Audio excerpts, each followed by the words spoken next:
നമസ്കാരം. കഴിഞ്ഞ ദിവസം നമ്മൾ പറഞ്ഞിരുന്നു ട്രേഡിങ് വളരെ ഈസിയാണ്, സിമ്പിളാണ്, കുഴപ്പമില്ല എന്നുള്ളത്. നമ്മൾ ട്രയൽ ലോഗ് ചെയ്തു, എല്ലാ ആളുകൾക്കും കൊടുത്തിട്ടുണ്ട് വന്നിട്ടുള്ള. അപ്പോൾ എവിടെ പ്രശ്നമുണ്ടായി. പ്രശ്നം മീൻസ് റെഡി ചെയ്യാൻ പറ്റേണ്ടല്ല. ഡയറക്ഷൻ പെർഫെക്റ്റ് ആണ്, എൻട്രി പ്രിസൈസ് ആണ്, ടാർഗറ്റ് ഷാർപ്പാണ്, യാതൊരു ഇഷ്യൂസും ഇല്ല. പക്ഷെ എന്താ കുഴപ്പം വെച്ച് കഴിഞ്ഞാൽ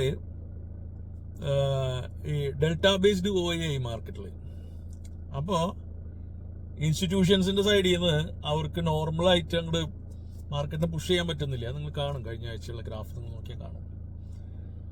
അപ്പോൾ നമ്മളൊരു എൻട്രി പോയിന്റ് പറയും, ആ എൻട്രി പോയിന്റ് താഴെ വന്ന് ക്ലോസ് ചെയ്യും. അപ്പോൾ നമുക്ക് എക്സിറ്റ് ആയിട്ടോ. അപ്പോൾ സ്റ്റോപ്പ് അടിക്കുന്നില്ല, നമ്മൾ അതിന് മുമ്പ് എക്സിറ്റ് അല്ലെങ്കിൽ നമ്പറിൽ എക്സിറ്റ് ആണ്, അവിടെ ലോസ് ഒന്നുമില്ല. രണ്ടാമത് അവിടെ നിന്ന് പുഷ് ചെയ്യണത് ചാടിച്ചിട്ടാണ്. പിന്നെ ഒരു 4 പോയിന്റ് 5 പോയിന്റ് മുകളിൽ നിന്ന് മാർക്കറ്റ് കയറി പോകുന്നത്. ഇന്നിപ്പോൾ കയറിപ്പോയി 4 പോയിന്റ് നമുക്ക് കിട്ടിയിട്ടില്ല മാർക്കറ്റ്. നമ്മൾ എക്സാക്ട് ആ നമ്പറിലേക്ക്, നമ്മുടെ ട്രേഡ് സ്റ്റൈൽ എങ്ങനെയാണ്, എക്സാക്ട് നമ്പറിലേക്ക് വന്ന് ലിമിറ്റ് ഓർഡർ കയറി പോവാം. അപ്പോൾ ആ ഒരു ഭാഗത്തുള്ളൊരു കറക്ഷനാണ് നമുക്ക് വേണ്ടത്. കുറച്ച് 2 ദിവസം 3 ദിവസം അല്ലെങ്കിൽ ഒരാഴ്ച വാച്ച് ചെയ്താലേ നമുക്ക് പറയാൻ പറ്റുള്ളൂ. അപ്പോൾ ഡയറക്ഷൻ പെർഫെക്റ്റ് ആണ്, ടാർഗറ്റ് പെർഫെക്റ്റ് ആണ്, എൻട്രി ലാവിഷ് ടൈമുണ്ട്, തിക്കും തിരക്ക് ബഹളം ഒന്നുമില്ല. എങ്ങനെയാണോ നമ്മൾ പണ്ട് ചെയ്തിരുന്നത് exactly the same the market is moving. തമ്പുരാൻ അനുഗ്രഹമാണ്. ഓക്കെ. ഇപ്പൊ പ്രോബ്ലം വരാനുള്ള കാരണം ഈ ഡെൽറ്റ ബേസ്ഡ് OI ആയതുകൊണ്ടാണ്. ആദ്യം നോഷണൽ OI ആണ്. ഈ ഡെൽറ്റ ബേസ്ഡ് OI ആകുമ്പോൾ, അതായത് നമ്മൾ എടുത്തു വെച്ചിട്ടുള്ള ഇപ്പൊ ഇൻസ്റ്റിറ്റ്യൂഷൻസ് ആകുമ്പോൾ അറിയാലോ, അവരുടെ അടുത്ത് കോൾ ഉണ്ടാവും, പുട്ട് ഉണ്ടാവും, അതുപോലെ തന്നെ ഫ്യൂച്ചേഴ്സ് ഉണ്ടാവും, അതൊക്കെ അങ്ങോട്ട് ഇങ്ങോട്ട് ഉണ്ടാവും, CMB എല്ലാം ഉണ്ടാവും. മനസ്സിലായില്ലേ? അപ്പൊ അങ്ങനെ നിൽക്കുന്ന സമയത്ത് ആ ടോട്ടൽ അവരെ ഹോൾഡ് ചെയ്യുന്ന ആ ഒരു പോർട്ട്ഫോളിയോ, ആ ഒരു എക്സ്പയറി പോർട്ട്ഫോളിയോയിൽ അതിന്റെ എൻറ്റയർ ഡെൽറ്റ സെയിം ഡയറക്ഷൻ ആയിരിക്കണം. മീൻസ് പോസിറ്റീവ് ആണെങ്കിൽ അത് പോസിറ്റീവ് ആയിരിക്കണം, നെഗറ്റീവ് ആകാൻ പാടില്ല. നെഗറ്റീവ് ആണെങ്കിൽ നെഗറ്റീവ് തന്നെ കീപ്പ് ചെയ്യണം. അപ്പോൾ അവർക്ക് പ്രോഫിറ്റ്സ് P&L വാച്ച് ചെയ്യുന്നതിനേക്കാൾ കൂടുതൽ സമയം ഇപ്പോൾ ഈ ഓവറോൾ ഡെൽറ്റയുടെ ഡയറക്ഷൻ വാച്ച് ചെയ്യാൻ വേണ്ടി വരും. അത് നമ്മൾ ഉദ്ദേശിക്കുന്ന മാതിരി ഈസി അല്ല.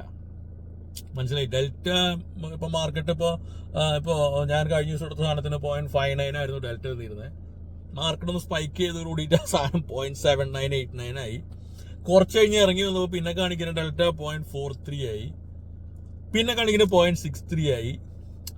ഇത് കീപ്പ് ഓൺ ചേഞ്ചിങ് ആണ്. മനസ്സിലായില്ല? അപ്പൊ നമ്മൾ കയ്യിലുള്ള എല്ലാ പോർട്ട്ഫോളിയോന്റെയും ഡെൽറ്റ കാൽക്കുലേറ്റ് ചെയ്തിട്ട് ഓട്ടോമേറ്റ് ചെയ്ത് വരുമ്പോൾ ചിലപ്പോൾ 2 കാണിക്കും, ചിലപ്പോൾ 3 കാണിക്കും, ചിലപ്പോൾ -4.5 കാണിക്കും, 0.45 കാണിക്കും. ഇങ്ങനെ കാണിച്ചു കഴിഞ്ഞാൽ പെട്ടുപോയി. അപ്പൊ ഇത് -4.5 കാണിക്കാൻ പറ്റില്ല, എപ്പോഴും 0+ കാണിച്ചുകൊണ്ടിരിക്കണം. മനസ്സിലായില്ലേ? അപ്പൊ അങ്ങനെ വരുമ്പോ ബുദ്ധിമുട്ടായി. ഞാനീ പറഞ്ഞ ടേംസ് ചിലപ്പോൾ എല്ലാവർക്കും മനസ്സിലാവില്ല. അതായത് ചുരുക്കി പറഞ്ഞ ഡെറിവേറ്റീവ് ട്രേഡിങ് ഇൻസ്റ്റിറ്റ്യൂഷൻസിന്റെ തലവേദനയായി. റീറ്റെയിലർക്ക് പ്രശ്നമില്ല. പക്ഷെ ഇപ്പൊ ചില ആളുകൾ നമ്മൾ കണ്ടിട്ടുണ്ട്, ഒരു 5-10 സ്ട്രൈക്കൊക്കെ, ചിലത് ഷോർട്ട് ചെയ്യും, ചിലത് കോൾ ചെയ്യും. ഇങ്ങനെ അവരെ ആ പോർട്ട്ഫോളിയോ നോക്കി അറിയാൻ പറ്റും. ഒരു 10 ഉണ്ടാവും, ഇടയ്ക്ക് അത് എക്സിറ്റ് ചെയ്തു, ഇത് കയറ്റി, മറ്റേത് റോൾ ഓവർ ചെയ്ത് ഇങ്ങനെ പോകുന്ന ആളുകളുണ്ട്. അങ്ങനെയുള്ളവർക്ക് തലവേദനയായി. അതായത് ഇൻസ്റ്റിറ്റ്യൂഷൻസിലേക്ക് ട്രേഡ് ചെയ്യുന്ന ആളുകൾക്ക്. അപ്പൊ നമ്മളെന്നൊക്കെ പറഞ്ഞു കഴിഞ്ഞാൽ നേക്കഡ് ഓപ്ഷൻസ് ആണ്. ഒരു ബൈ ഉണ്ടെങ്കിൽ ബൈ മാത്രമേ ഉണ്ടാവുള്ളൂ, ഒരു സെൽ ഉണ്ടെങ്കിൽ സെൽ രണ്ടെണ്ണം ഉണ്ടാവില്ല. ഒരു കോളും പുട്ടും നമ്മൾ ഹോൾഡ് ചെയ്യില്ല. നമുക്ക് ഒരു സാധനമുള്ളൂ. അതുകൊണ്ട് നമുക്ക് ഈ ഡെൽറ്റ തലവേദനയല്ല. കാരണം നമ്മളെടുത്ത് വെച്ച സാധനം ഒന്നേ ഉള്ളൂ, അതിന്റെ ഡെൽറ്റ ഇതാണ്. അതിപ്പോ മാറില്ലേ നമുക്കറിയില്ലല്ലോ. അത് വിഷയമല്ല, അത് നെഗറ്റീവ് പോവില്ല. പോസിറ്റീവ് ആണെങ്കിൽ പോസിറ്റീവ് ആണ്. അപ്പൊ അത് നെഗറ്റീവ് പോവില്ല. സിംഗിൾ നെഗറ്റീവ് പോകാൻ പറ്റില്ലല്ലോ. 0 to 1 ഇൻ ബിറ്റ്വീൻ. അപ്പൊ അത് വിഷയമല്ല. നമുക്ക് ഇത് ബാധിക്കണേ ഇല്ല. പക്ഷെ നമ്മൾക്ക് ബാധിക്കാൻ എവിടെ വെച്ച് കഴിഞ്ഞാൽ, ഇത് ചെയ്ത് ഇതൊക്കെ ഈ ബഹളൊക്കെ ഉണ്ടാക്കുന്ന ആളുകൾ വലുതല്ലേ, നമ്മളല്ലല്ലോ. അവന്മാർക്ക് ഇത് മര്യാദക്ക് ചെയ്യാൻ പറ്റുന്നില്ലെങ്കിൽ നമ്മൾ വിട്ടില്ലേ. നമ്മൾ അവരെ ഫോളോ ചെയ്യുന്ന ആളുകളാ. നമ്മള് ഒരാൾ മുന്നിൽ പോകുന്ന ആളെ ഫോളോ ചെയ്യണം. അയാൾക്ക് നേരെ പോകാൻ പറ്റുന്നുണ്ടാകുമ്പോൾ അത് നമ്മൾ എഫക്ട് ചെയ്യുമല്ലോ. In that sense it is affected. കുഴപ്പമില്ല. ഒരു 3, 4, 5 പോയിന്റിന്റെ മുകളിൽ മാർക്കറ്റ് കയറ്റി പിടിക്കണമെന്ന് മാത്രമേ ഉള്ളൂ. അത് നോക്കണം. നമ്മൾ ചാടി പിടിക്കാൻ പറ്റില്ല. നമുക്കൊരു ടൈറ്റ് സ്റ്റോപ്പ് ലോസ് ഉണ്ട്, ഒരു സ്ട്രിക്ട് നമ്പേഴ്സ് ഉണ്ട്. അപ്പൊ അവിടെ നിന്ന് അങ്ങോട്ടും ഇങ്ങോട്ടും എന്താ പറയാ, ഒരു 4 കയറ്റി പിടിച്ചിട്ട് ഒരു 10-20 സ്റ്റോപ്പ് ലോസ് ആക്കാൻ പറ്റില്ല. സ്റ്റോപ്പ് അടിക്കില്ല, അത് വേറെ കാര്യം. അപ്പോൾ അതൊന്ന് ഈ ഡെൽറ്റയുടെ മാറ്റം വന്നപ്പോൾ ഒന്ന് ഒബ്സർവ് ചെയ്യാൻ മാക്സിമം ഒരു ഒരാഴ്ച അല്ലെങ്കിൽ 1.5 2 പിടിക്കും. അത് സ്വാഭാവികമാണ്. മനസ്സിലായില്ല? ഒരു സാധനം മാറുമ്പോൾ കറക്റ്റ് ചെയ്യണ്ടേ. അതിൻ്റെ ഒരു സമയം മാത്രമേ ഉള്ളൂ. കൂടെ നിൽക്കുന്ന എല്ലാ ആളുകളും ഹൈലി കോൺഫിഡൻ്റ് ആണ്. യാതൊരു പ്രശ്നവുമില്ല. ഡയറക്ഷൻ പെർഫെക്റ്റ്, ഡയറക്ഷൻ മാറുമ്പോൾ പെർഫെക്റ്റ്. ഇനി ആ എൻട്രി ഒന്ന് ട്യൂൺ ചെയ്തിട്ട് ഏത് നമ്മളിപ്പോൾ ഒരു ബൈ 70 എന്ന് പറയുമ്പോൾ അത് 74 75 കയറി പോകും. അപ്പോൾ അത് 70 വരൂലേ എന്നുള്ള ഒരു ഇൻഫർമേഷൻ ഉണ്ടല്ലോ, അതൊന്ന് കറക്റ്റ് ചെയ്യാന്നുള്ള മാത്രമേ ഉള്ളൂ. ചില ആൾക്കാർ 5 പോയിന്റിൽ എടുത്തുകൂടാൻ തോന്നിപ്പോവും. പക്ഷെ ഞങ്ങൾ അങ്ങനെയല്ല ചെയ്തിരുന്നത്. ഞങ്ങൾ പ്രിസൈസ് മാർക്കറ്റ് എന്താ പറയുക കൺഫേം ചെയ്തിട്ട് ചെയ്യുന്ന ഒരു കൈൻഡ് ഓഫ് ബിസിനസ്സാണ് ഞങ്ങളുടെ. അതുകൊണ്ടാണ് നമ്മൾ അങ്ങനെ ചെയ്യുന്നത്. അല്ലാതെ നിങ്ങൾ ഉദ്ദേശിക്കുന്ന മാതിരി 10 പോയിന്റ് കയറ്റിയെടുത്താലും എന്താ കുഴപ്പമെന്ന് ചോദിച്ചു കഴിഞ്ഞാൽ ആ വിഷയമുള്ള കാര്യമില്ല. മനസ്സിലായില്ലേ? അപ്പോൾ അതല്ല ഇവിടെ നമ്മൾ സംസാരിക്കുന്നത്. അപ്പോൾ ഇതിൻ്റെ അടിയിൽ അങ്ങനെ സംസാരിക്കരുത്. നമ്മൾ പ്രിസിഷനാണ് നമ്മുടെ സാധനം. Precise target, precise entry, precise stop loss. നമ്മളെ സ്റ്റോപ്പ് ഹിറ്റ് ചെയ്താൽ നമ്മൾ കൂടുതലവർക്ക് അറിയാൻ പറ്റും. പിന്നെ മാർക്കറ്റ് കയറാറില്ല, തിരിച്ച് കയറില്ല, റയർ കേസാണ്. അപ്പം അതിനെ നമ്മളൊന്ന് ട്യൂൺ ചെയ്യാന്നുള്ളത് മാത്രമാണ്. പിന്നെ വീഡിയോസ് എവറി വീക്ക് നമ്മൾ വീഡിയോ ചെയ്യാൻ പ്ലാൻ ചെയ്തിട്ടുണ്ട്. കാരണം നമ്മൾ ബാക്ക് ടു നോർമലാണ്. സർവശക്തൻ്റെ അനുഗ്രഹം. ഈ തല്ലിപ്പൊളി മാർക്കറ്റിൽ നമ്മൾ സകല ആളുകൾ നിർത്തി എന്ന് പറഞ്ഞ സമയത്ത് നമുക്ക് വീണ്ടും ബാക്ക് ടു നോർമൽ സംസാരിക്കാൻ പറ്റുന്നു. മാർക്കറ്റ് മനസ്സിലാവുന്നു. ഓപ്ഷൻസ് സകല ആൾക്കാർ നിർത്തി. ഡെൽറ്റ പ്രശ്നമായി, ഇൻസ്റ്റിറ്റ്യൂഷൻസിന് ചെയ്യാൻ പറ്റുന്നില്ല, മറ്റേത് പ്രോബ്ലമാണ്. ഇന്ത്യൻ മാർക്കറ്റ് നശിപ്പിച്ചു. ഹെവി ആയിട്ടുള്ള ആളുകൾ വരെ നമ്മൾ പോസ്റ്റ് ചെയ്യുന്നുണ്ടപ്പോൾ ഇന്ത്യൻ മാർക്കറ്റിനെ ഒരു സ്പോയിൽ ചെയ്യുന്നു, ഞങ്ങൾ ഇവിടെ നിന്ന് പോവാന്നൊക്കെ പറഞ്ഞിട്ട്. ആര് പോയാലും മാർക്കറ്റ് എവിടെയൊക്കെ തന്നെ ഉണ്ടാവും, നമ്മളിവിടെയൊക്കെ തന്നെ ഉണ്ടാവും. കാരണം ഒരു പ്രശ്നം വരുമ്പോൾ ബേസിക്കലി മനസ്സിലാക്കേണ്ടത് ഒന്നുമില്ലെങ്കിൽ നമുക്കൊരു ഓപ്ഷൻ ഇട്ടിട്ട് ഓടാന്നുള്ളത്, അല്ലെങ്കിൽ വേറെ സ്ഥലത്തേക്ക് പോകാന്നുള്ള ഓപ്ഷൻ ഉണ്ട്. നമ്മൾ ഇവിടെ തന്നെ നിൽക്കണമെന്ന് വാശി പിടിച്ചാൽ നമ്മളതിൻ്റെ ഏതറ്റം വരെ പോകും അല്ലേ? നമ്മളെ മുന്നിൽ ഒരു ഒറ്റ ഓപ്ഷനുള്ളൂ, ഇത് കറക്റ്റ് ചെയ്യാന്നുള്ളത്, അറ്റ് എനി കോസ്റ്റ്. അപ്പോൾ നമ്മളതിന് വേണ്ട എല്ലാ കാര്യങ്ങളും ചെയ്യും. മാർക്കറ്റ് ഡിമാൻഡ് ചെയ്യണ എല്ലാ സംഗതിയും ചെയ്യും. നമ്മൾ നമ്മുടെ ലൈഫ് സ്റ്റൈലിൽ ഡിഫറൻസ് വരുത്തും. നമ്മൾ ആ സാധനം നമ്മുടെ മുന്നിൽ ഒറ്റ സാധനമുള്ള ഒരു എയിമുണ്ട്, ഇത് കറക്റ്റ് ചെയ്യാന്നുള്ളതാണ്. അപ്പോൾ അതിന് വേണ്ടിയിട്ട് നമ്മൾ മാർക്കറ്റിൽ നമ്മൾ തല്ലി പിടിക്കും, അത് വേറെ കാര്യം. അതൊക്കെ ശ്രമിച്ചു നോക്കി. പിന്നെ നമ്മൾ നോക്കുമ്പോൾ മാർക്കറ്റ് മാത്രം പോരാ, നമ്മളും കൂടി ശരിയാവാനുണ്ട്. അപ്പം നമ്മൾ ശരിയാവണം. അപ്പം നമ്മൾ കള്ളടിക്കൽ നിർത്തും, ലിക്കർ യൂസ് ചെയ്ത് നിർത്തും. അങ്ങനെ പല രീതിയിൽ നമ്മൾ നമ്മളെ തന്നെ മോൾഡ് ചെയ്യും. എന്തിനാ? ഒന്ന് ശരിയാക്കി എടുക്കാനാണ്. ഇത് ശരിയാക്കി കഴിഞ്ഞാൽ പിന്നെ നമ്മൾ ബാക്ക് ടു നോർമൽ പോകാലോ, വിഷയമുള്ള കാര്യമില്ല. അപ്പോൾ ആ ഒരു സംഗതിയാണ്. അതുകൊണ്ടാണ് വീഡിയോ വൈകിയതും നമ്മളൊന്ന് പിന്നിലോട്ട് വലിഞ്ഞതും ഒന്ന് ബാക്കിലേക്ക് പോയതും കാര്യങ്ങളൊക്കെ. പിന്നെ നമ്മൾ തിരിഞ്ഞു നോക്കുന്ന സമയത്ത് നമ്മളിപ്പോൾ ഇന്നിങ്ങനെ സംസാരിക്കുമ്പോൾ നമ്മളെ കൂടെ വേളം വെച്ച ആളുകളും നമ്മൾ എന്താണ് ഫ്രോഡാണ് തരികടയാന്ന് പറഞ്ഞ ആളുകളൊന്നും ഇപ്പോൾ മാർക്കറ്റിലില്ല. അവർ ക്രിപ്റ്റോയിലേക്ക് പോകണു, മറ്റോടത്തേക്ക് പോകണു, മറിച്ചോടത്തേക്ക് പോകണു. ആകെ ഓട്ടവും ചാട്ടവും ബഹളം. Indian market is not suitable for them എന്ന് പറയുന്ന രീതിയിലേക്ക് കാര്യങ്ങളെത്തി. ഭഗവാൻ വലിയവനാണ്. കാരണം ഇവിടെ നിൽക്കണമെങ്കിൽ കുറച്ചധികം പണിയുണ്ട്. ഇന്ത്യൻ മാർക്കറ്റ് അങ്ങനെ സാധാരണ പിള്ളേർക്ക് പറ്റിയ പരിപാടിയുള്ളത്, റിസർവ്ഡ് ഫോർ പ്രോ. മനസ്സിലായില്ലേ? അപ്പോൾ ഇന്നത്തെ മാർക്കറ്റ് ഡയറക്ഷനൊക്കെ പക്ക പെർഫെക്റ്റ് ആണ്. അവിടെ ചില നേരത്ത് ഒരു സോണിൽ വന്ന് നിൽക്കും സാധനം, അവിടുത്തെ അത് പൊട്ടിച്ച് ഒരു 2 പോയിന്റ് അങ്ങോട്ട് ചാടി കളി മാറിപ്പോയി. അപ്പൊ അങ്ങനെ നിൽക്കുന്ന സാധനങ്ങളുണ്ട്. ഏത് സ്പോട്ടിലിട്ടാ അടച്ചിങ്ങനെ നിൽക്കും. അപ്പൊ അവിടെ നമ്മൾ ഇതിന്റെ അടിയിൽ നിൽക്കും. അപ്പൊ ഇതിന്റെ ഉള്ളിൽ നിൽക്കുമ്പോ പ്രീമിയം വന്ന് ഇങ്ങനെ ചവിട്ടി വെക്കും. അത് എന്തപ്പോ ചെയ്യാ? ഇതൊന്ന് കടന്നിട്ട് ചെയ്യാം, ഒന്ന് കൺഫേം ആവട്ടെ. കൺഫേം ആകുമ്പോഴേക്ക് ഇത് പറക്കും. പിന്നെ തിരിച്ചിറങ്ങി വരുമ്പോൾ അവിടെ ഇവിടെ ഒക്കെ ആകെ എന്താ പറയുക ഡിസ്പ്യൂട്ട്സ് ആയിരിക്കും. കൺഫ്യൂസ്ഡ് ആയി. എന്തുകൊണ്ടാവുന്നു വെച്ച് കഴിഞ്ഞാൽ സിസ്റ്റത്തിൽ ഈ സമയം നമുക്ക് അഡാപ്റ്റ് ആവാൻ പറ്റിയിട്ടില്ല. അതുകൊണ്ടാണ്. അല്ലാണ്ട് വേറെ പ്രശ്നമൊന്നുമല്ല, നമ്മുടെ പ്രശ്നം. It's my own problem. അല്ലാണ്ട് മാർക്കറ്റിന് ഒരു പ്രശ്നമില്ല. മാർക്കറ്റ് കറക്റ്റ് മൂവ് ചെയ്യുന്നതാണ്, യാതൊരു ഇഷ്യൂസും ഇല്ല. ആ 4 പോയിന്റ് മുകളിൽ നിന്ന് എടുക്കുക എന്നുള്ള കോൺഫിഡൻസ് എനിക്ക് വരണമെങ്കിൽ ഞാൻ ഈ സാധനം ഒരു 10 പ്രാവശ്യം മിനിമം കാണണ്ടേ? ഈ സെയിം മാർക്കറ്റ് സിറ്റുവേഷൻ 10 പ്രാവശ്യം മിനിമം കാണണ്ടേ? അത് കണ്ടിട്ടില്ല. കാരണം ഇപ്പോഴല്ലേ ഈ പ്രശ്നം വന്നിട്ടുള്ളൂ. അപ്പോൾ ഈ പ്രശ്നത്തിന്റെ രൂക്ഷത മാക്സിമം 1 മാസം കൂടി അവിടെ ഉണ്ടാവും. അതായത് ലോസ് ഉണ്ടാവുന്നില്ല, ഒരു പ്രശ്നവും ഇല്ല.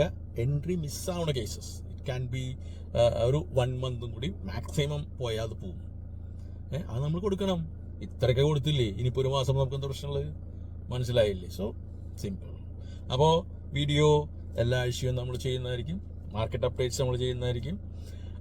എല്ലാം സിമ്പിളാണ്. സർവശക്തൻ്റെ അനുഗ്രഹം, വേറൊന്നും പറയാനില്ല. അപ്പോൾ വീണ്ടും എനിക്ക് ഇതേമാതിരി വീണ്ടും വീഡിയോ ചെയ്യാൻ സാധിച്ചതും നിങ്ങളെ ഫേസ് ചെയ്യാൻ പറ്റുന്നതും ഇത്രയും കോൺഫിഡൻ്റ് ആയിട്ട് മാർക്കറ്റിൻ്റെ അടുത്ത് ഇരിക്കാൻ പറ്റുന്നതും അല്ലേ? അതാണ്. ശ്രമിക്കുക. ഇവിടെ തോറ്റുപോയിട്ടുള്ള ഓരോരുത്തരോട് എനിക്ക് പറയാനുള്ളത് ട്രൈ. തോൽക്കും, അത് സ്വാഭാവികമാണ്. നമ്മൾ വീഴും. എന്തായാലും നമ്മൾ മുന്നോട്ട് പോകുമ്പോൾ ഫെയിൽ റെസ്പെക്ട് ചെയ്യുക. തോൽക്കില്ല എന്ന് പറഞ്ഞ് പോകുമ്പോഴാണ് പ്രശ്നം. ഫെയിൽ റെസ്പെക്ട് ചെയ്യുക. മാർക്കറ്റാണ്, മാർക്കറ്റ് ഡൈനാമിക്കാണ്, ചേഞ്ചാണ്, സ്വാഭാവികമാണ്. അടിച്ച് നിൽക്കുമ്പോൾ തിരിച്ചു വരാനുള്ളൊരു സാധനം ഉണ്ടല്ലോ, അത് കറക്റ്റ് ചെയ്യുക. പിന്നെ പല ആളും പറയുന്നത് ഇപ്പോൾ തോറ്റ് കഴിയുമ്പോൾ പല എക്സ്ക്യൂസസ് ഉണ്ടാവും. ഇന്ത്യൻ മാർക്കറ്റ് ബാൻ ചെയ്യും, ഓപ്ഷൻസ്, അതുകൊണ്ട് ഞങ്ങൾ കാലയെ കൂട്ടി പോവാന്നൊക്കെ പറയുന്നത്. നടക്കണ വല്ല കാര്യമാണ്? ഓപ്ഷൻ മാർക്കറ്റ് കാര്യങ്ങൾ ബാൻ ചെയ്യുക, especially Nifty. Bank Nifty ban ചെയ്തു, കറക്റ്റാണ്. വേറൊന്നും കൊണ്ടല്ലേ ചെയ്തത്. അത് അവർക്ക് എന്തും അങ്ങനെയാണല്ലോ. ഒരു സാധനത്തിൽ നമ്മൾ കൺട്രോൾ ചെയ്യാൻ ശ്രമിക്കുമ്പോൾ അതോറിറ്റീസിനെ കുറ്റം പറയാൻ പറ്റില്ല. ബിക്കോസ് അവർക്കിത് ചെയ്ത് പരിചയമില്ല. ടു ബി വെരി ഫ്രാങ്ക്, അവർക്ക് പുസ്തകത്തിൽ പഠിച്ചുള്ള തീരെ അറിയുള്ളൂ. റിയൽ മാർക്കറ്റിൽ നടക്കുന്ന ആക്ഷൻസ് അവർക്ക് അറിയില്ല. അവർ ഓപ്ഷൻ ചോദിച്ചാൽ ഓപ്ഷന്റെ ഡെഫിനിഷൻ എന്താണ് അത് പറഞ്ഞോളയും. മാർക്കറ്റിന്റെ ഡെഫിനിഷൻ പറഞ്ഞോളയും. പക്ഷേ ഡെഫിനിഷൻ ഒന്നല്ല ഇവിടുത്തെ യാഥാർത്ഥ്യ കാര്യങ്ങൾ. ഇവിടെ വേറെയാണ് അല്ലേ. അത് നിങ്ങൾ ചെയ്യുന്ന ജോലിയിൽ നിങ്ങൾ പുസ്തകത്തിൽ പഠിച്ചാണോ മാർക്കറ്റിൽ വർക്ക് ചെയ്യാൻ? നിങ്ങൾ ചെയ്യുമ്പോൾ വർക്ക് ചെയ്യാമല്ലോ, ഫ്രം യുവർ എക്സ്പീരിയൻസ് അല്ലേ. കറക്റ്റ് അല്ലേ? അപ്പോൾ സെയിം. അപ്പോൾ അവരോരോന്നും ട്രൈ ചെയ്ത് നോക്കുകയാണ്. ഇപ്പോൾ ഡെൽറ്റോയെ വെച്ചു, മാർക്കറ്റ് കുറച്ച് പ്രശ്നത്തിലാണ്, ആളുകൾ കിട്ടിട്ട് പോകുമ്പോൾ അവർ മാറ്റും, സ്വാഭാവികം. മനസ്സിലായില്ലേ? അവർ ട്രൈ ചെയ്യാണ്, അവർക്ക് സമയം കൊടുക്കുക. അപ്പോൾ നമുക്കിപ്പോൾ അവരുടെ മേത്ത് കൺട്രോൾ ഒന്നുമില്ല. അവർ ട്രൈ ചെയ്യണു. ഓക്കെ, നിങ്ങൾ പരമാവധി ട്രൈ ചെയ്യും, കുഴപ്പമില്ല, നോക്കട്ടെ, നിങ്ങൾ പരമാവധി പോയിക്കോ. ചില ആളുകളുണ്ട് കൊണ്ട് പഠിക്കില്ല, കൊണ്ട് പഠിക്കണം. അപ്പോൾ അവർ കൊണ്ട് പഠിക്കുകയാണ്, അവരെ വിടുക. ഒരു 2-3 കൊല്ലം അവർ കൊണ്ട് പഠിക്കുമ്പോൾ അവർ നിർത്തും. പക്ഷെ നമുക്ക് അവരെന്താണോ കാണിക്കുന്നത് അതിലേക്ക് അഡാപ്റ്റ് ആവേണ്ടതായിട്ടുണ്ട്. സോ നമ്മളെപ്പോഴും പ്രിപ്പയർ ആയിക്കൊണ്ടിരിക്കുക എന്നുള്ളതാണ്. എന്തായാലും അതെനിക്കിപ്പോൾ പറയാൻ സാധിക്കുന്ന വേറെ ഒന്നുകൊണ്ടല്ല. ഞാൻ ചെയ്തു, റിസൾട്ട് കിട്ടി. ഇനി വരും ദിവസങ്ങളിൽ അടുത്ത വീഡിയോസിൽ എനിക്ക് മനസ്സിലാവും ഞാൻ ഈ പറഞ്ഞത് ശരിയാണോ അല്ലോ എന്നുള്ളത്. So trial is open. മാർക്കറ്റിൽ 5 പോയിന്റും 10 പോയിന്റൊക്കെ എടുത്ത് സ്കാൽപ്പ് ചെയ്ത് പേടിച്ചൊക്കെ ഇരിക്കുന്ന ആളുകളാണെങ്കിൽ വരാം. പ്രൊവൈഡഡ് ക്ഷമ വേണം കേട്ടോ. കാലത്തൊട്ട് വൈകുന്നേരം വരെ ഇരിക്കാന്നുള്ള നിങ്ങൾ എന്ത് പണിയെടുത്തോ. മൊബൈലിലെ മെസ്സേജ് ടിങ് ടിങ് എന്ന് വരുമ്പോൾ, വാട്സപ്പ് വരുമ്പോൾ നോക്കിയാൽ മതി, വേറെ കുഴപ്പങ്ങളൊന്നുമില്ല. മനസ്സിലായില്ലേ? അപ്പോൾ നമ്മൾ പറയും മാർക്കറ്റിന് അത്യാവശ്യം അപ്ഡേറ്റ്സ് നമ്മൾ തരും. വെറുതെ മിണ്ടാതിരിക്കുന്നത് ശരിയാവുന്നില്ല എന്നുള്ള അപ്ഡേറ്റ്സ് തരുന്നത്. കാരണം ആളുകൾ എന്താണെന്ന് അറിയില്ലല്ലോ. അപ്പോൾ ആ സമയത്ത് മാർക്കറ്റ് അപ്ഡേറ്റ്സ് നമ്മൾ തരും. ലൈവ് അപ്ഡേറ്റ്സ് ആണ്. അതുപോലെ തന്നെ ബൈ നമ്മൾ ആക്റ്റീവ് ആകുമ്പോൾ നമ്മൾ പറയും ചാർജഡ് ആണ്, കയറിക്കോളാൻ പറയും. ഇതൊക്കെ നമ്മൾ പറയും. അവിടെ എന്തെങ്കിലും രീതിയിൽ ക്ലോസിങ്ങോ എന്തെങ്കിലും ഇഷ്യൂസ് ഉണ്ടെങ്കിൽ അതും നമ്മൾ പറയും. എല്ലാ അപ്ഡേറ്റ്സ് ഉണ്ടാവും. എൻറ്റയർലി ഞാനാണ് മാർക്കറ്റ് കൺട്രോൾ ചെയ്യുന്നത്. നിങ്ങൾ ജസ്റ്റ് ഒരു എന്താ പറയുക, ഒരു ഇൻസ്ട്രുമെന്റ്, ഒരു ആക്ഷൻ എടുക്കുന്ന ഒരാളെന്ന് മാത്രമേ ഉള്ളൂ. നിങ്ങളേതായിട്ടുള്ള യാതൊരു ഇൻപുട്സും ആവശ്യമില്ല. കംപ്ലീറ്റ്ലി ഞാൻ കൺട്രോളാണ്. സ്പോട്ട് സംസാരിക്കുന്ന പറഞ്ഞാൽ നമ്പറൊന്നും ഉണ്ടാവില്ല. സ്പോട്ടിൽ ഒരു നമ്പേഴ്സും നമ്മൾ പറയില്ല. ജസ്റ്റ് പറയും ഇത് ബ്രേക്ക് ചെയ്യണം, ബ്രേക്ക് ചെയ്താലേ കയറുള്ളൂ, അവിടെ റെസിസ്റ്റൻസ് ഉണ്ടെന്ന് പറയും. അത് ഏതാണ് റെസിസ്റ്റൻസ് എന്ന്, ഏതാണ് നമ്പർ, നോ അങ്ങനത്തെ ഒരു കാര്യങ്ങളും ഇല്ല. കാരണം അപ്പോൾ നിങ്ങൾക്ക് പിന്നെ സ്പോട്ട് നോക്കാൻ തോന്നും. അപ്പോൾ സ്പോട്ട് ഗ്രാഫ് എടുത്ത് വെക്കണം. അപ്പോൾ ഒരു മൊബൈലിൽ നിന്ന് പറ്റില്ല. അപ്പോൾ 2 മൊബൈൽ വേണം, അല്ലെങ്കിൽ ഒരു ടാബോ ലാപ്പോ എന്തെങ്കിലും വേണ്ടി വരും.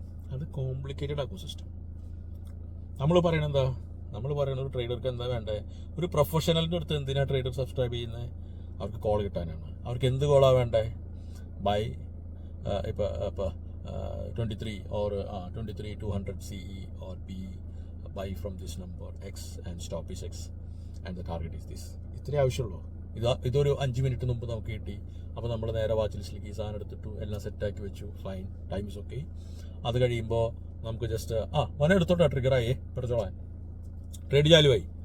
Okay, buy, put buy, limit order buy ഇട്ടു, സ്റ്റോപ്പ് ഇട്ടു, ഗെയിം ഫിനിഷ്, ടാർഗറ്റ് അല്ലെങ്കിൽ സ്റ്റോപ്പ് ലോസ്. ഇപ്പോൾ സ്റ്റോപ്പ് ലോസ് എന്ന് പറയുമ്പോൾ നമ്മൾ കിട്ടുന്ന സ്റ്റോപ്പ് ലോസ് ഉണ്ടാവും. ഇടയ്ക്ക് പറയും നമ്മൾ മോനത് എക്സിറ്റ് ചെയ്തോട്ടോ, മാറിക്കോ, അത് സ്റ്റോപ്പ് അടിക്കാൻ സാധ്യതയുണ്ട്. അപ്പോൾ തന്നെ സ്റ്റോപ്പ് അടിക്കുക, കലാസ്, അപ്പോൾ തന്നെ എക്സിറ്റ് ചെയ്ത് മാറുക.